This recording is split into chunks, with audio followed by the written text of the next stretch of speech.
Selamat datang di pembahasan mendalam lainnya tentang misteri pikiran manusia. Hari ini, kita akan memulai perjalanan menelusuri labirin eksplorasi Carl Jung tentang mitos yang kita semua jalani. Jung, sosok berpengaruh dalam psikologi, berani mengajukan pertanyaan, apa mitos yang sedang Anda jalani? Pertanyaan ini bukan sekadar renungan filosofis. Ini adalah penyelidikan mendalam yang berpotensi mengubah cara kita memahami diri sendiri dan dunia di sekitar kita. Bayangkan sejenak bahwa hidup Anda adalah sebuah cerita, sebuah narasi yang terjalin dari benang-benang mitos tak terhitung yang telah diceritakan sepanjang sejarah manusia. Mitos, seperti yang diusulkan oleh Jung, bukan sekadar cerita kuno yang diceritakan leluhur kita di sekitar api unggun. Mereka adalah arus bawah yang hidup dan bernafas dalam jiwa kita. Mitos-mitos ini membentuk mimpi, ketakutan, dan harapan kita. Namun, seberapa sering kita berhenti sejenak untuk merenungkan mitos mana yang membimbing tindakan, keputusan, dan jati diri kita? Pencarian Jung adalah untuk memahami alam bawah sadar sebagai jiwa yang objektif dan kolektif, berbeda dari pandangan lebih personalistik dari rekan-rekannya seperti Freud dan Adler. Ia meyakini bahwa jiwa bukan hanya hasil dari pengalaman pribadi, tetapi juga berakar dalam pada alam bawah sadar kolektif, sebuah gudang pengalaman dan pengetahuan manusia yang kita bagi bersama. Gagasan tentang ketidaksadaran kolektif ini memang menarik sekaligus agak menggelisahkan. Ini menyiratkan bahwa di bawah kesadaran individu kita, terdapat jaringan luas yang saling terhubung dari arketipe dan simbol yang telah diwariskan dari generasi ke generasi.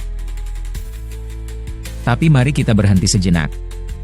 Sebenarnya, apa itu mitos? Seorang bapak gereja pernah mengatakan bahwa mitos adalah sesuatu yang selalu dipercaya, di mana saja, oleh siapa saja. Ini adalah kebenaran universal, sebuah narasi yang melampaui batas waktu dan budaya. Namun, di dunia modern kita, banyak dari kita hidup seolah-olah berada di luar mitos-mitos ini, terputus dari cerita-cerita yang telah membentuk umat manusia. Jung memperingatkan bahwa hidup tanpa mitos bagaikan hidup tanpa akar, tanpa hubungan sejati dengan masa lalu atau kehidupan leluhur yang terus mengalir dalam diri kita. Ini menimbulkan pertanyaan penting, bisakah kita benar-benar hidup tanpa mitos? Jung akan berpendapat bahwa kita tidak bisa. Ia meyakini bahwa mitos sangat penting bagi kesehatan psikologis kita dan mengabaikannya bisa membuat kita terjebak dalam kegilaan subjektif, di mana kita tersesat dalam kabut spekulasi kita sendiri. Ini seperti mencoba menjelajahi hutan lebat tanpa peta atau kompas.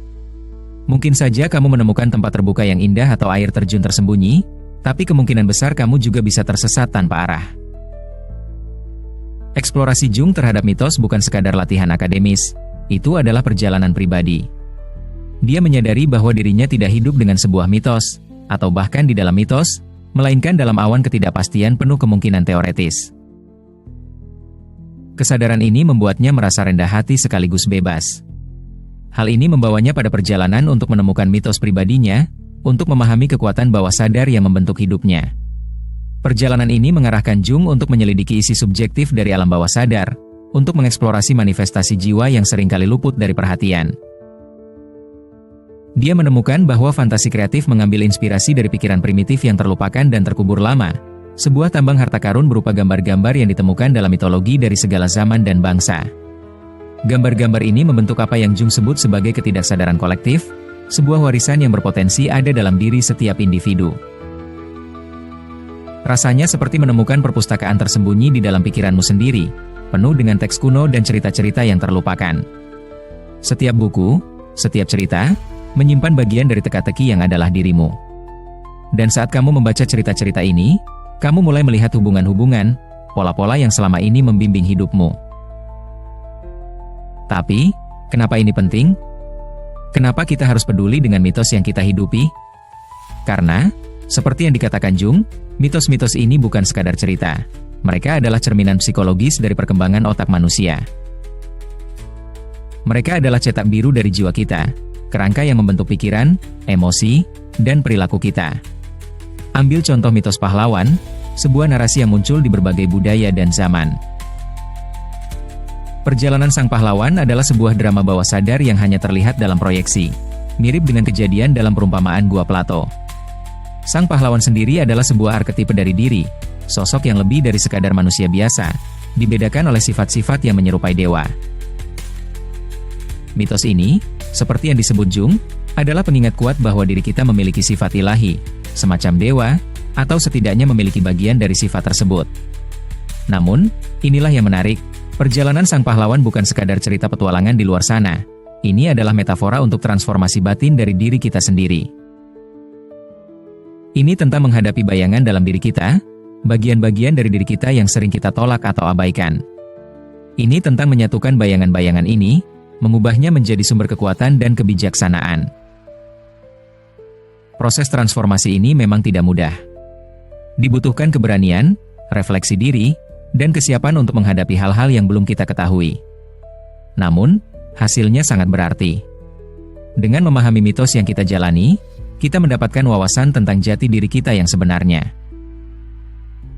Kita menjadi lebih terhubung dengan masa lalu, lebih selaras dengan masa kini, dan lebih penuh harapan untuk masa depan. Penjelajahan Jung terhadap mitos adalah bukti kekuatan jiwa manusia.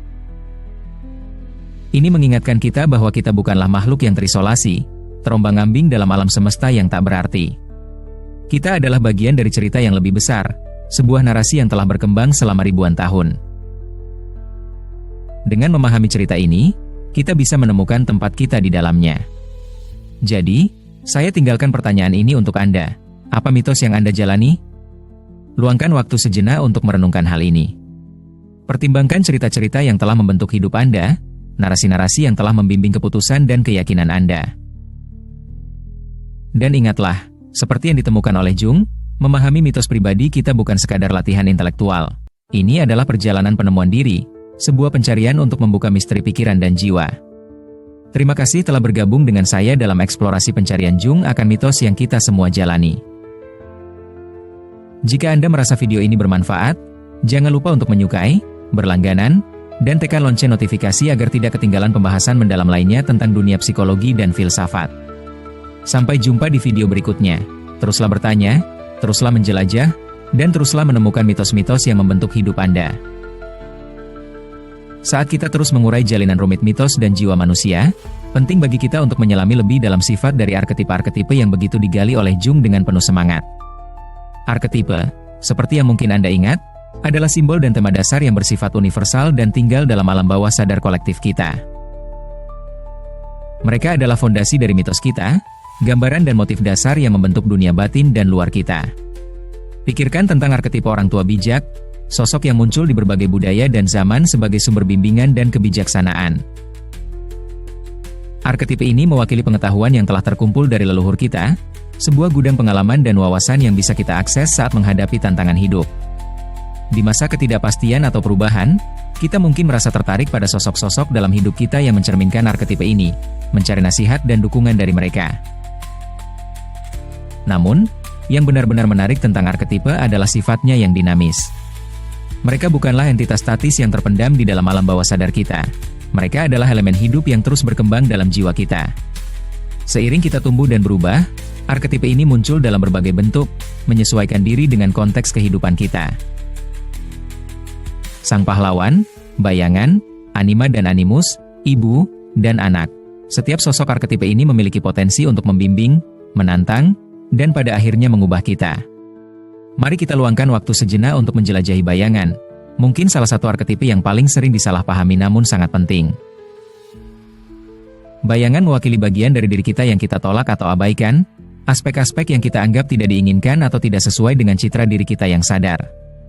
Ini adalah tempat penyimpanan emosi dan insting yang kita tekan, seringkali bersembunyi di pinggiran kesadaran kita.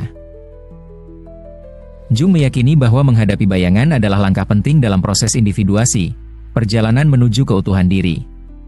Dengan mengakui dan mengintegrasikan elemen-elemen gelap ini, kita membuka potensi tersembunyi dan melepaskan energi kreatif yang selama ini terpendam oleh penekanan.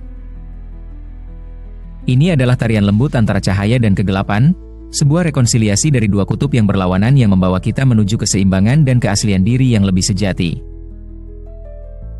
Pikirkan bagaimana mitos dan cerita sering menggambarkan konfrontasi dengan bayangan ini. Bayangkan pertarungan epik antara pahlawan dan sisi gelap mereka, iblis batin yang harus ditaklukkan atau didamaikan. Kisah-kisah ini berfungsi sebagai metafora yang kuat untuk perjuangan kita melawan bayangan, menggambarkan potensi transformasi saat kita berani menghadapi ketakutan dan menerima bagian dari diri kita yang selama ini kita abaikan. Namun, seperti yang diingatkan Jung, Perjalanan menuju individuasi adalah pengalaman yang sangat pribadi. Ini bukanlah pencarian untuk kesempurnaan, melainkan usaha untuk menerima dan menyatukan semua sisi dari diri kita. Ini adalah perjalanan penuh kasih sayang pada diri sendiri, di mana kita belajar menerima ketidaksempurnaan kita dan mengakui sisi kemanusiaan kita. Dengan melakukan hal ini, kita menjadi lebih peka terhadap keterhubungan segala sesuatu, menyadari benang-benang yang mengikat kita satu sama lain dan dengan dunia. Saat kita menjelajahi labirin mitos dan arketipe, kita diingatkan bahwa cerita yang kita kisahkan bukan sekadar hayalan belaka, melainkan cerminan dari kebenaran terdalam kita. Mereka memberi kita peta untuk menjelajahi wilayah tak dikenal dalam jiwa kita, menawarkan bimbingan dan ketenangan saat kita melangkah ke yang belum kita ketahui. Jadi, saat kita mengakhiri penjelajahan ini, saya mengundang Anda untuk melanjutkan perjalanan penemuan diri Anda sendiri. Renungkan arketipe yang menggema dalam dirimu, mitos-mitos yang berbicara pada jiwamu. Berinteraksilah dengan mereka, ajukan pertanyaan, dan biarkan mereka menerangi jalan di depanmu. Dan ingatlah, seperti yang diajarkan Jung dengan begitu indah, pencarian untuk memahami itu tidak akan pernah benar-benar selesai. Ini adalah petualangan seumur hidup, sebuah tarian antara yang sudah kita ketahui dan yang belum, antara yang sadar dan yang tersembunyi dalam alam bawah sadar. Terima kasih telah menemani saya dalam perjalanan menjelajahi misteri pikiran manusia ini. Jika Anda merasa penjelajahan ini bermanfaat, jangan ragu untuk berbagi pemikiran dan wawasan Anda di kolom komentar di bawah. Seperti biasa, teruslah bertanya, teruslah menjelajah, dan teruslah menemukan mitos serta arketipe yang membentuk hidupmu. Sampai kita bertemu lagi dalam perjalanan berikutnya menyelami kedalaman psikologi dan filsafat. Jaga diri dan teruslah menjaga nyala rasa ingin tahu tetap menyala terang.